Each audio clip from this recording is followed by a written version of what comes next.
Generations Cakes. We have Marvin Townsend and Miss Octavia Townsend. Hi, how you doing? Good morning. Just talk about your company. Talk about some things you guys are doing, Right. where you're going, what you're doing, how you're doing it. So the first thing I want to do is I want to talk to you about your company. Okay. Generations Cakes. We specialize in making mini gourmet bundt cakes. The concept came about from my great grandmother, Miss Lucy Martin, who baked for the Simonton family, which were founding board members of the St. Albans School. Mm-hmm. And then my grandmother baked for the ambassador of Romania for like 25 years. And she always wanted to turn her baking business or her cakes into a business, but she never did, raising my mom, her sisters, my mom's sisters and brothers and so forth. And I grew up in the kitchen. I learned to cook, when I was 7 years old. So, I used to watch her bake cakes all the time. And she used to always keep this box of, I think it was either Betty Crocker back then, a box of Betty Crocker cake mix. And I asked her to teach me how to make a cake. Mm-hmm. And she took the box down and we baked the cake. And, she showed me how to follow the instructions. And, we took it out, we decorated, iced it and so forth. And I was so happy, and I thought we were going to eat it. And she took it and she dumped it in the trash can. And she said, yeah. And she said, now let me show you how it's supposed to be done. Okay. And so and not using the premix. Yes, there's nothing the only reason that cake was there was for anybody who ever wanted to learn. Mm-hmm. That was the only purpose. We never ate a box cake. Outside of that, I really didn't know what it was for, So why'd she take you through the whole process if you didn't even get a chance to taste? Did you taste it? No, we didn't get a chance to taste it. So you don't even know that I have no from idea. scratch versus from the box what the taste difference was. Well, I think in her mind, because and I didn't know her work was so famous, from ambassadors to VIPs to industry leaders and so forth. Mm-hmm. So maybe in her mind it was no comparison, and it probably wasn't a comparison. Mm-hmm. We'll never know. Mm-hmm. But there's just a way that she believed things should be done. Mm-hmm. And like I said, the property that they had, they actually built a country store on it. Mm-hmm. And but as my aunts and them grew older, they never got a chance to turn it into a business. Mm-hmm. So we started baking cakes for farmers markets and that type of thing. We joined Virginia's Finest. Mm-hmm. And we had an opportunity for a cast calling at Whole Foods. Mm-hmm. And man, they sampled our cakes and they said, hey, we want your cakes on our shelves. Mm-hmm. And we said, okay, how do we do that? Mm-hmm. And we went through the process with them. And I am actually the only person that my grandmother, God rest her soul, ever gave permission to as far as recreating her recipes. The only one. And and my mother baked as well. My mother's a phenomenal baker. Mm-hmm. But she never gave my mom permission to do that. So do you think that's what Generations Cakes brand is? I mean, what would you say, in a few words, like what would you say the brand means? Not only to you, but how would you represent your brand to others? Like, you say, okay, you got the story. I understand the story. Right. It's I got the generations part. Right. But when it comes to actual, okay, here's what this brand means to me, and then you focus it out to everybody else. How would you say that? I think the brand in itself would describe of taking something that normally people of a certain, I would say, wealth factor in this country Mm-hmm. could afford in the way they like their food, Mm-hmm. and being able to take that, reproduce it in the form of these mini bundt cakes and offer them at a price that the common man can have. Okay. So you're getting a piece of something that you might go into a restaurant in New York or whatever. You might pay $10 for this same little cakes, but you go to Whole Foods and you pay $3 or $4 for it. Sure. And you get a taste of that. You get to understand, wow, they do really eat well. Wow, this does taste different. Okay. So your brand would pretty much be to be able to taste a eclectic recipe or a more, I guess, from where you would have a boxed product.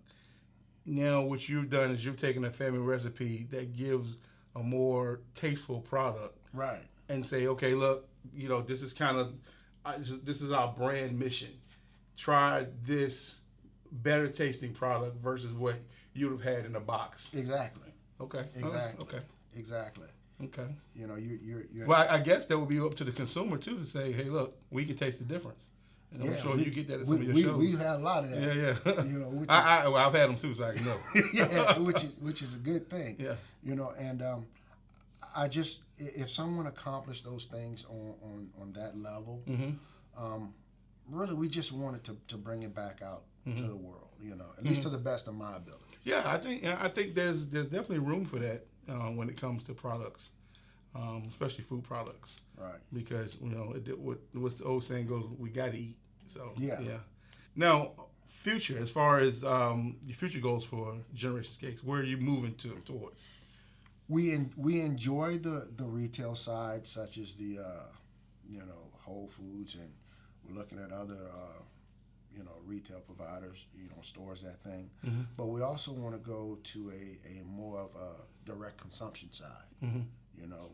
We like the aspect, being retired military, I like the aspect of, having my cakes in those cafeterias, on those ships, out in the field. I mean, bottom line is, if you're going to ask a young man or a young woman to go out, you fight for your country, all these great things that we get and we hear in the military, give them a little something to remind them, exactly what you're fighting for. Sure. Hey, this is a taste of home, and not just, the boxed, almost, taste like key lime, but no, this is real key lime pound cake, or this is a real lemon pound cake, or this is a real chocolate chip pound cake,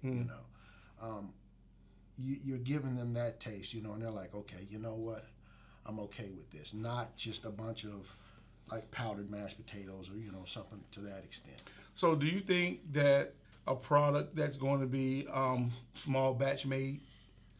I would like to keep it as such, but, as demand grows, you're gonna either have to change there's one or two ways you're going to go. You're going to have to make them in larger batches, or you're just going to have a way to, if you make keep the batches small, but you can make more of the small batches. And as a small business, you got to look at the numbers on that one.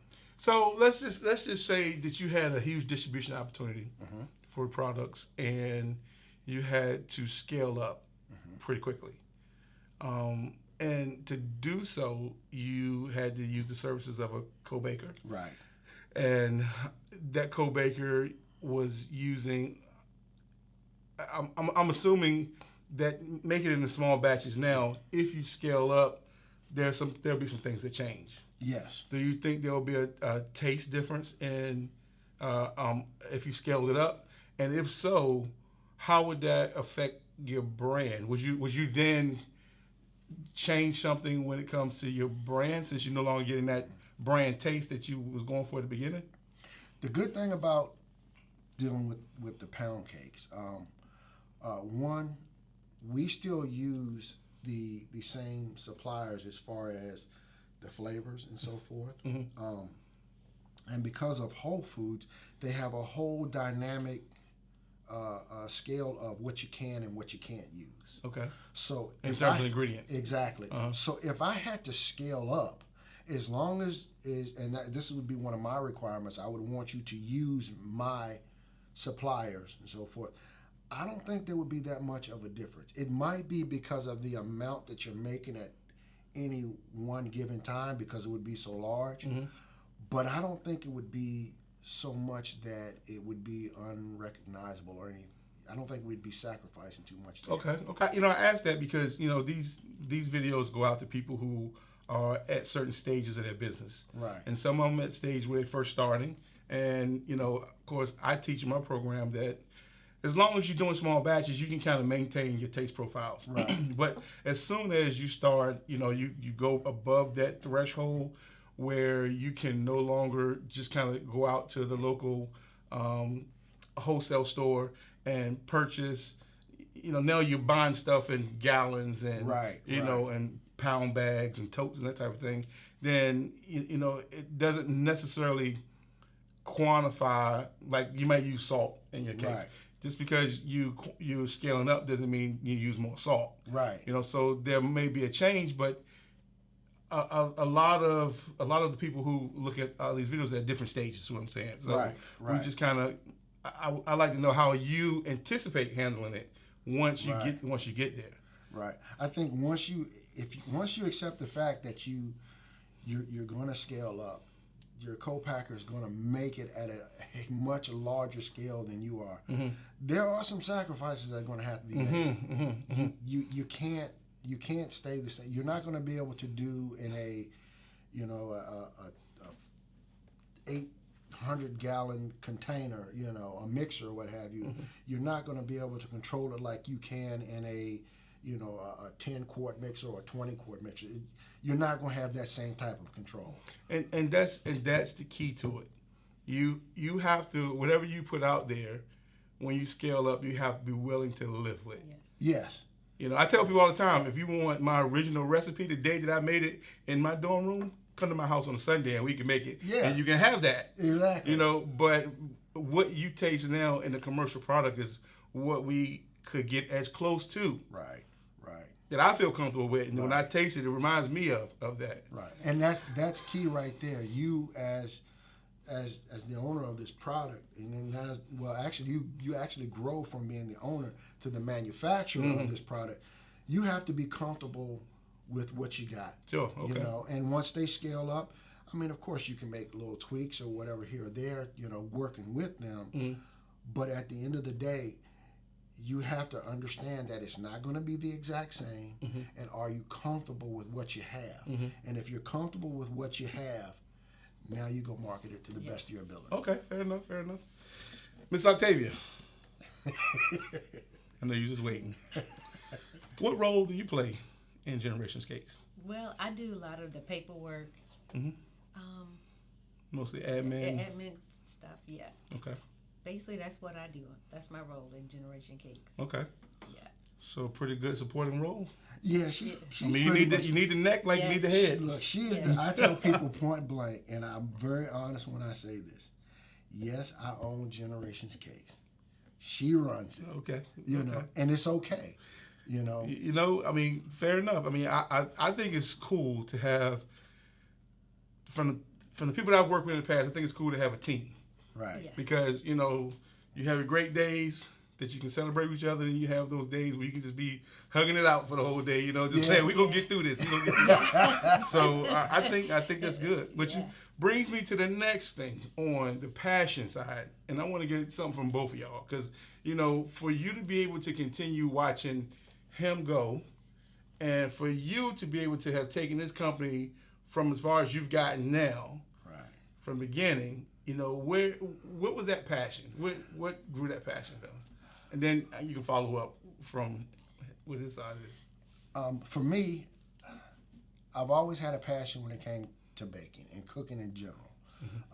When we were stationed in Japan, I used to bake cakes. And I actually started before that. It started when we were in Texas because we couldn't afford to give out Christmas gifts or anything like that. Anybody who's military, especially newly in the military, you don't make any money, as a newly enlisted member of the military. The uniform looks good, but the paycheck doesn't look so good. So that's what we used to do. I used to just make cakes during Christmas time, and that was our Christmas gift to the family. People loved them. So when we went to Japan and we lived there, I would bake cakes and we would take them to our Japanese friends' houses. And man, they fell in love with them. And then finally people started placing orders. Well, I didn't know anything about how to charge people for a cake or anything like that. We just did it out of love. That's how our family operated. We bake out of love. And it just kind of grew from there. So once I got hurt and I came back, being in the kitchen, it kind of took me away from, the problems I was having with the hip and the back, and all the surgeries and stuff that came after that. So that was just one space where I was, and I still am to this day. Mm-hmm. I'm always in my zone. I'm always happy. I'm always carefree. And it just made, the transition, from being highly active in the military to literally being inactive, until, mm-hmm. The hip surgeries came about. And people could taste it. And I, you know what, I can kind of commiserate with you on that because, when it comes to, it's a passion of love. It's Right. a passion where, well, number one, if your ego is stroked to the point where, people say, wow, this is the best cake I ever had. With me, it was with the salsa. And, we had changed the base from the tomatoes to the bell peppers. Right. It was like, wow, we've never had anything like this before. Right. So it kind of struck my ego because it was like, we love this stuff, Right. Is there more? So I think that's part of a passion. Now, where his passion ends, yours is a supporting role passion. Yes. Well, we've been married for 32 years, and I always supported him. Everything he wanted to try, I supported him. That's great. So, Absolutely great. And with this, I just support him with this. Yeah. And you've been watching it grow and grow and grow. Yeah. She keeps And me from enjoy going, it. she keeps me from going overboard. I get real creative sometimes, and I like to run with it, and she reels me back So in. she helps you put on the brakes sometimes. Yes. Oh yeah, she slams them on Yeah. quite a bit. So how long you been in business now? How many years? Since With Whole Foods, we've been since 2014. yeah, 2014. 2014. This is 20. Yeah. So about 6 years now. Yeah.